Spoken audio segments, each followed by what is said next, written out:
ఒక్కసారి కొమ్మూరి గోల్డ్ కి కాల్ చేయండి. తాకట్లో ఉన్న మీ బంగారాన్ని విడిపించి మార్కెట్ ప్రైస్ కి వాళ్ళు కొనుక్కుని మిగతా డబ్బులు మీకు ఇచ్చేస్తారు. రైట్, బ్రేకింగ్ న్యూస్ చూస్తున్నాం మనం టీవీ స్క్రీన్ పై. భారతీయులకు బంగారం అంటే కేవలం ఆభరణం కాదు, అదొక సెంటిమెంట్ అని చెప్పాలి. సో గత కొద్ది నెలలుగా బంగారం వెండి దుకాణాల వైపు వెళ్ళాలంటేనే సామాన్యుడి గుండెల్లో గుబేల్మంటుంది. ఆకాశమే హద్దు అన్నట్టుగా రోజు రోజుకు రికార్డులు క్రియేట్ చేస్తూ దూసుకుపోయిన పసిడి వెండి ధరలు ఇప్పుడు అంతే వేగంతో అదే రేంజ్లో కిందకి దిగి వస్తున్నాయి. నిన్నటి వరకు రేట్లు పెరుగుతాయేమో అని భయపడి ఎగబడి కొన్న వాళ్లకు, అలాగే ధరలు తగ్గుతాయని ఆశగా ఎదురుచూస్తున్న వాళ్లకు మార్కెట్ ఒక ఊహించని షాక్ ఇచ్చింది. ఈ ఏప్రిల్ జూన్ త్రైమాసికంలో, అంటే కేవలం ఈ 3 నెలల వ్యవధిలోనే, గడిచిన దశాబ్దంలోనే ఎన్నడూ లేనంతగా గోల్డ్ వాల్యూ దారుణంగా క్షీణించింది. ఇప్పటి వరకు చూసుకుంటే దాదాపుగా 12% రేట్లు పడిపోయాయి. ఒకే త్రైమాసికంలో ఇంతటి పతనం చూడటం 2016 డిసెంబర్ తర్వాత ఇదే తొలిసారి. ఇక వెండి పరిస్థితి అయితే మరింత ఘోరంగా ఉంది. సిల్వర్ వాల్యూ కేవలం కొద్ది రోజుల్లోనే 4 ఏళ్లలో ఎన్నడూ లేనంత భారీ పతనాన్ని చవిచూసింది. ఏకంగా 17.6% మేర వెండి ధరలు కుప్పకూలాయి. 2022 జూన్ తర్వాత వెండిలో ఇంత పెద్ద క్షీణతను మార్కెట్ వర్గాలు ఎప్పుడూ ఊహించలేదు. వరుసగా 15 నెలల పాటు నాన్ స్టాప్గా పరుగులు పెట్టిన పుత్తడి వెండి ధరలు ఒక్కసారిగా ఇలా రివర్స్ గేర్లోకి వెళ్లడంతో అటు వ్యాపారుల్లోనూ ఇటు పెట్టుబడిదారుల్లోనూ ఒక రకమైన స్తబ్దత నెలకొంది. సో కొనుగోలుదారులు అసలు ఏం జరుగుతుందో అర్థం కాక ఇంకా తగ్గుతుందేమో అని వేచి చూసే ధోరణిని అవలంబిస్తున్నారు. అసలు ఆకాశంలో ఉన్న ధరలు పాతాళానికి ఎందుకు వస్తున్నాయి? మరి అంతర్జాతీయంగా జరిగిన మ్యాజిక్ ఏంటి? అమెరికా, ఇజ్రాయెల్, ఇరాన్ దేశాల మధ్య జరిగిన డీల్స్ ఈ మార్కెట్ను ఎలా దెబ్బతీశాయి? సో దేశీయంగా హైదరాబాద్, ఢిల్లీ మార్కెట్లో రేట్లు ఎలా ఉన్నాయి? సో అదే చూద్దాం. అసలు ఈ పతనం ఎంత తీవ్రంగా ఉందో అర్థం కావాలంటే మనం ఒకసారి ఫ్లాష్ బ్యాక్లోకి వెళ్ళాలి. గతేడాది అంటే 2024-25లలో బంగారం, వెండి క్రియేట్ చేసిన ప్రభంజనం నిజంగా అంతా ఇంత కాదు. ఒకసారి రికార్డులు గమనిస్తే 2024లో పసిడి విలువ 28% పుంజుకుంది. ఇక 2025లో ఏకంగా 65% పెరిగి ఇన్వెస్టర్లకు కాసుల వర్షం కురిపించింది. వెండి ధరల సంగతి చెప్పక్కర్లేదు. 2024లో 22% పెరిగితే 2025లో ఏకంగా 148% వృద్ధితో సరికొత్త చరిత్ర క్రియేట్ చేసింది వెండి. కేవలం ఏడాది కాలంలో ఈ ధరలు ఆకాశాన్ని తాకాయి. సో ఈ ఏడాది ప్రారంభంలో అంటే లాస్ట్ జనవరి టు మార్చ్ త్రైమాసికంలో కూడా బంగారం ధర మరో 10% పెరిగింది. ఇక జనవరి, ఫిబ్రవరి నెలల్లో వెండి రేటు ఏకంగా 28% ఎగవాకింది. సో ఆ ఉధృతి ఏ స్థాయికి చేరిందంటే సరిగ్గా ఈ ఏడాది జనవరి 29న గోల్డ్, సిల్వర్ రేట్లు తమ ఆల్ టైమ్ హై రికార్డును నమోదు చేశాయి. ఆ రోజు తులం బంగారం ధర అక్షరాల 1,83,000 పలికింది. అలాగే కిలో వెండి ధర ఊహకందని విధంగా 4,04,000 మార్కును తాకింది. అప్పట్లో ఈ రేట్లు చూసి సామాన్యులకి జీవితంలో బంగారం కొనలేమేమో అని డిసైడ్ అయిపోయారు. కానీ సీన్ కట్ చేస్తే ఇప్పుడు పరిస్థితి పూర్తిగా రివర్స్ అయిపోయింది. గడిచిన 3 రోజుల్లోనే దేశీయ మార్కెట్లో 24 క్యారెట్స్ తులం పుత్తడి రేటు ఏకంగా 7,000 పడిపోయింది. అలాగే కిలో వెండి విలువ ఏకంగా 20,000 క్షీణించింది. ప్రస్తుతం మార్కెట్ ధరలను ఒక్కసారి పరిశీలిస్తే ఢిల్లీలో గోల్డ్ 2,800 దిగివచ్చి 1,45,000 వద్ద ట్రేడ్ అవుతోంది. వెండి రేటు కిలోకు 5,000 పడిపోయి 2,26,000 వద్ద ఉంది. సో మన హైదరాబాద్ విషయానికి వస్తే 22 క్యారెట్ల ఆర్నమెంట్ గోల్డ్ ధర 1,450 తగ్గి 1,29,000 వద్ద నిలిచింది. అండ్ అంతర్జాతీయ మార్కెట్లో కూడా ఇదే ట్రెండ్ నడుస్తుంది. అంతర్జాతీయంగా ఔన్స్ గోల్డ్ ధర $21 క్షీణించి $3,970 ఉంటే సిల్వర్ $57 ట్రేడ్ అవుతుంది. సో చూసారుగా, కేవలం కొన్ని నెలల వ్యవధిలోనే మార్కెట్ ఎంతలా తలకిందులైందో. మరి అసలు ఈ పతనానికి గల అంతర్జాతీయ కారణాలు ఏంటో ఇప్పుడు చూద్దాం. సో ఎందుకు ఇలా జరుగుతుంది? అసలు అంతలా పరుగులు పెట్టిన బంగారం ఒక్కసారిగా ఎందుకు కుప్పకూలుతోంది?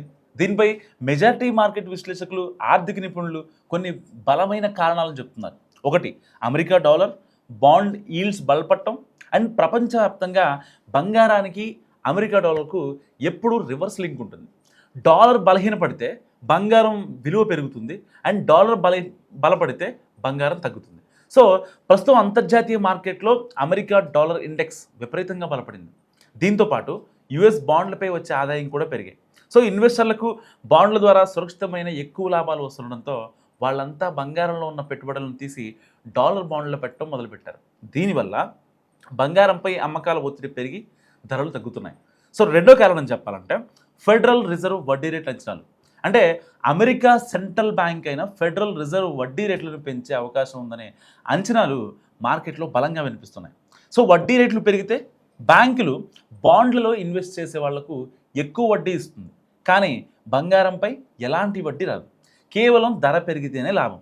అందుకే వడ్డీ రేట్లు పెరుగుతాయనే భయంతో ఇన్వెస్టర్లు బంగారాన్ని బదిలించుకుంటున్నారు. అండ్ థర్డ్ రీజన్, సో ఇన్వెస్టర్ల ప్రాఫిట్ బుకింగ్. ఇన్నాళ్ళు అంతర్జాతీయంగా ఉన్న అనిశ్చితి కారణం కావచ్చు, లేకపోతే ద్రవ్యోల్బణం కారణం కావచ్చు, మదుపరులు తమ పెట్టుబడులను రక్షణ కవచంగా గోల్డ్ సిల్వర్ను భావించారు. అందుకే ఎడాపెడా కొనేశారు. ఎప్పుడైతే బంగారం ధర 1,83,000 అండ్ వెండి 4 లక్షలు చేరిందో వాళ్లకు భారీగా లాభాలు వచ్చేసాయి.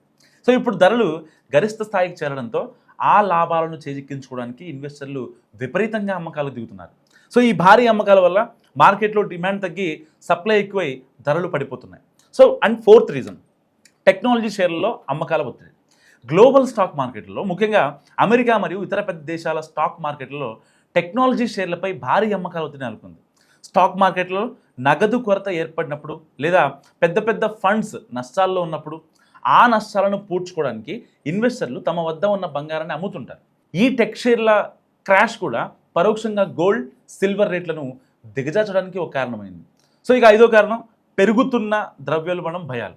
సో ద్రవ్యోల్బణం పెరుగుతున్నప్పుడు సాధారణంగా బంగారానికి డిమాండ్ ఉంటుంది, కానీ ద్రవ్యోల్బణాన్ని అదుపు చేయడానికి మాత్రం ప్రపంచ దేశాల సెంట్రల్ బ్యాంకులు కఠినమైన నిర్ణయాలు అండ్ వడ్డీ రేట్ల పెంపు వంటి చర్యలు తీసుకోవడంతో మార్కెట్ డౌన్ ట్రెండ్కి దారితీస్తుంది. అయితే నిపుణులు చెప్తున్న వీటన్నిటికంటే అతి ముఖ్యమైన, మార్కెట్ను ఒక్కసారిగా కుదిపేసిన ఒక పొలిటికల్ ట్విస్ట్ ఉంది.